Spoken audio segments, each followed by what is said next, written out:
Assalamu алейкум, кутман күн жалпыңыздарга. Бүгүнкү видео материал жалпы бөйрөк ооруган бейтаптарга арналат. Анын ичинде жеке мага келип кеңеш алып кеткендерге, жатып дарылангандарга, ошондой эле келгенге мүмкүнчүлүк таба албай онлайн тартипте телефон аркылуу кеңеш алган бейтаптарыма дагы сунуштамакчымын. Ачыгын айтып коюшум керек, жаңы нерсе жок.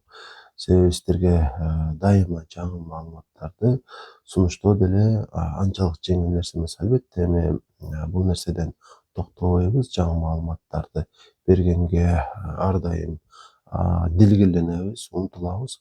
Бирок ошол эле учурда буга чейин айтылган маалыматтарды дагы эскертип айтып туруу керек. Анткени маалыматтар баары бир унутулат. Улам сиздерге аларды кайталоо менен сиздердеги ушул оорудан айыгууга болгон умтулууну күчөтүүгө бизде кандайдыр бир деңгээлде шарт түзүлөт деп ойлойм. Ошол себептүү буга чейин айтылган маалыматтардын эң көп ушул айтыш керек болгон жерлерин азыр сиздерге айтып өтмөкчүмүн. Эң оңолу диетадан баштай берели.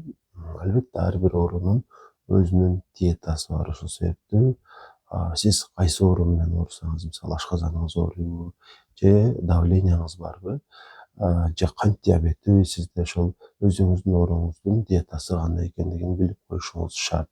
Ошонун негизинде сизде айыгууга болгон мүмкүнчүлүк ашат.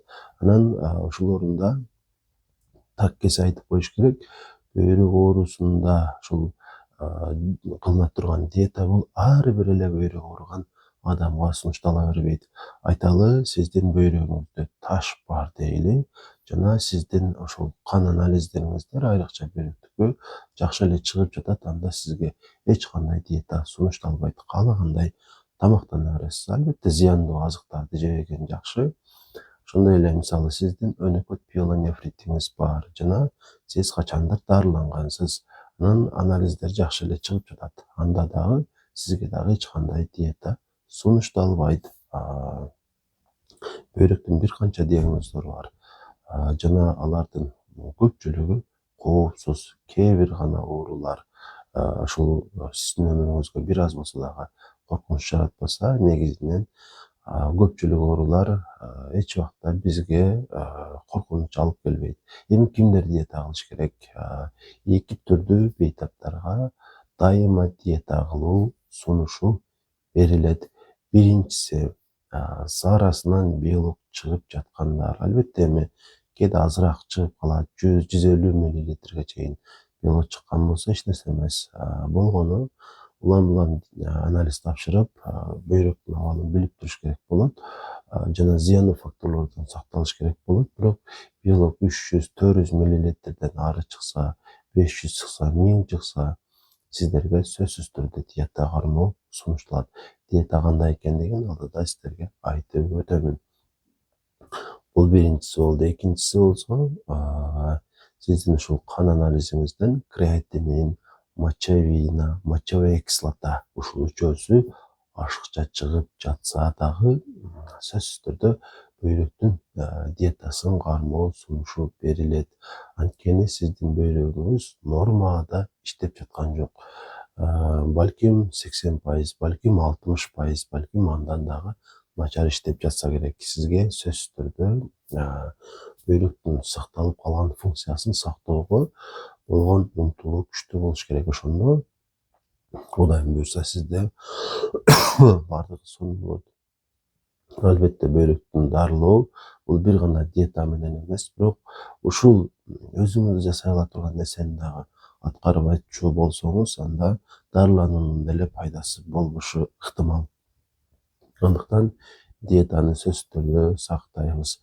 Эми бөйрөктүн диетасы кандай? Стол номер 7 деп коет. Бирден баштап 10го чейин болот. Диеталар балким азыр андан да көп болсо керек. Ар бир номер бул кайсы бир оорунун диетасы. 7-нчи сандагы диета бул бөйрөк ооругандардыкы. Өйдө да айтып өткөнүмдөй эки түрдүү көйгөй болсо, биринчиси бул саарадан белок чыгып жатат, эритроцит, лейкоциттер көп чыгып жатат. Ал эми экинчи түр болсо, өйдө да айткандай, кандын анализдин креатинин, мочевина и мочевой кислота көп чыгып жатат. Мисалы, креатин менен мочевина нормада болуп, бирок мочевой кислота көп чыкса деле баары бир диетаны кылыш керек болот. Анда диета бир аз башкачараак, бирок баары бир бөйрөктү сактоо болгон унутулуп болот. Эми бул стол номер 7 кандай? Мунун максаты белокту өзүнө ашыкча камтыган азыктарды чектөө. Эң оолу эт азыктары кайсы гана жаныбардыкы болбосун, жада калса канаттуулардыкы болсо деле, балык болсо деле бул баары бир эт. Андыктан баардык эле этти чектейсиздер. Балким күнүнө ушунчадан эт жесеңиздер жетиштүү болсо керек. Жана сиздин анализиңиз канчалык начар болсо, ошончолук аз жейсиз. Мисалы, сиздин креатининиңиз 300 болчу болсо, жандан көп чыкса, сиз таптакыр эт жебей эле коесуз, жумуртка жебей эле коесуз. Ошону унутпаңыз. Ошондо сиздин сакталып калган бөйрөгүңүздүн функциясы ошол боюнча турушуна мүмкүнчүлүк пайда болот. Анан мындан сырткары белокту өзүнө көп камтыган өсүмдүктөр, азыктар дагы бар. Бул жанагы фасоль, горох, ушундай дан азыктар болуп калат да. Анан ошол сыяктуу азыктардан чектелебиз. Эмне үчүн белокту азайтыш керек болуп калат? Анткени белокту чектөө аркылуу биз ушул креатининден андан ары дагы ашышынын алдын алган болобуз. Эмне үчүн мындай кылыш керек? Анткени бөйрөктүн сакталып калган функциясы кыйналбай иштеш үчүн. Жана бөйрөк начар иштеп баштаганда микроэлементтер, жанагы натрий, калий, кальций, фосфор, ушул элементтердин дагы организмден чыгып кетиши кыйын болот. Ошол себептен ушул элементтерди өзүнө көп камтыган азыктарды дагы чектейбиз. Ал азыктарга кайсылар кирет? Эми өзүңүздөр деле карап көрсөңүздөр болот. Мен жалпылап анча-мынчасын айтып өтөйүн. Биринчиден шоколад жебейбиз. Шоколад өтө кооптуу. Анан газдалган сууларды ичпейбиз. Фосфорду өзүнө көп камтыйт. Анан цитрус мөмөлөрүн таптакыр жебейбиз. Мындан сырткары жаңгак дагы болбой калат. Албетте бир даана, 2 даана болушу мүмкүн, андан ашык эмес.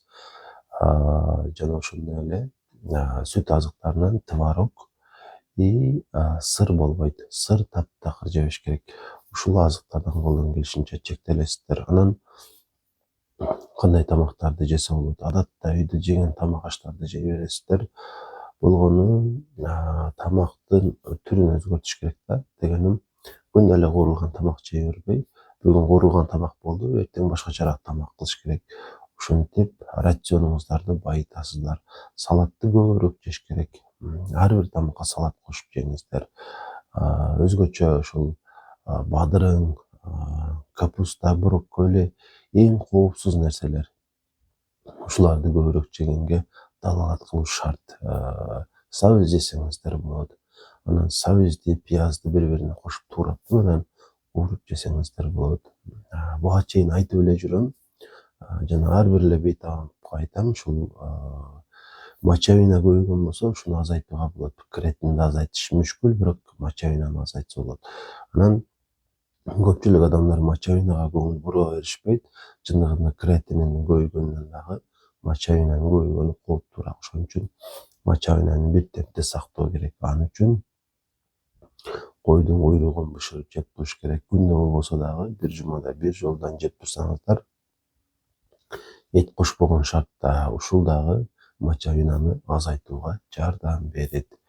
Ошентип биз туура тамактанабыз. Бул диета боюнча болду. Эми дары-дармектер боюнча. Ар кандай болот? Дары-дармектер дагы негизи эле биз жанагы белокту камтыган азыктарды азайткандан кийин организм аминокислоталарга муктаж болуп баштайт да. Анткени аминокислоталар дал ушул белоктон түзүлөт. Белокду болсо биз азайтып койдук. Эми муну кантип толуктайбыз? кет аналоги аминокислот деп коет. Ошол аминокислоталарды бере турган таблеткалар бар. Кетостерил, жалпыбыз жакшы билген кетостерил таблеткасы бар. Мындан сырткары кета аналоги аминокислот деген дагы таблетка бар. Кетостерилди алып келип ичсеңиздер болот. Ал эми жанагы кета аналоги деп аталган таблетканы дагы ошол бизде жок, албетте чет өлкөдөн алып келип ичсеңиздер болот. Бул бир негизги сунушталуучу таблетка ушул. Эми кетостерилдин кимге кереги бар, кимге кереги жок? Бул креатинге байланыштуу сунушталат. Айталы, сиздин креатиниңиз 200 чейин болсо, анда сиз ичпей турсаңыз деле боло берет кетостерилди. Бирок 200 ашуун болсо, анда кетостерил ичип баштоого сизде муктаждык бар да. Анткени этти кескин түрдө азайтасыздар, белоктук камтыган азыктарды жебей эле каласыздар көпчүлүгү. Ошол себептүү кетостерилди ичип баштоо керек. 5 килограмм салмакка 1 таблетка. Ошондо сиз 70 килограмм болсоңуз 14 таблетка ичишиңиз керек болот бир суткада. 14 таблетканы 3кө бөлүп, ошондо эртең менен демек 5, түштө дагы 5, кечинде 4 таблетка ичип койсоңуз болот. Ушундай тартипте бул таблетканы ичесиздер. Анан бөйрөктүн бир канча функциясы бар. Эгер ал начарласа, бардык функциялары начарлайт да. Негизи ошол көп эле бөйрөк ооругандарга кан басымды төмөндөтүүчү дарылар сунушталат. Эмне үчүн? Анткени кан басымды нормалда сактоо дагы кыйын болуп калат. Бирок ушул орунда бир нерсени айтып коюш керек. Бул дарылар ошол кан басымды түшүрүш үчүн эле ичилбейт да. Бөйрөктүн калган функциясын сактап калууга дагы жардам берет. Анан унутпаш керек, эгерде сиздин креатиниңиз 300 ашуун болсо, сизге бул дарылар дагы мүмкүн эмес болуп калат. Анткени кан басымды төмөндөтүүчү дарыларды иче берсеңиз, ал ошол калийди көбөйтө бериши мүмкүн. Калийдин көбөйүп кеткени дагы коркунучтуу, жүрөктү токтотуп коюшу мүмкүн. Ошол себептүү 300-350 болсо, анда сизге кан басымды төмөндөтүүчү дарылар сунушталбай калат. Анан тромопол же болбосо жанагы кардиомагнил, бул кан басымды төмөндөтүүчү дары эмес. Бул канды суюктоочу. Ичип жүргөндөр муну токтотпой иче бериңиздер. Креатинин канчага чейин көтөрүлсө дагы. Анан көп эле бейтаптардын ушул креатин көбөйгөндөн кийин анемия пайда болот да. Себеби бул кандын клеткаларын эритропоэтинди түзүүгө дагы бөйрөк катышат. Бул функция начарлагандан кийин аны таблетка эмес, укол түрүндө толукташ керек болуп калат. Рекормон деген уколду аласыздар. Рекормон деген уколду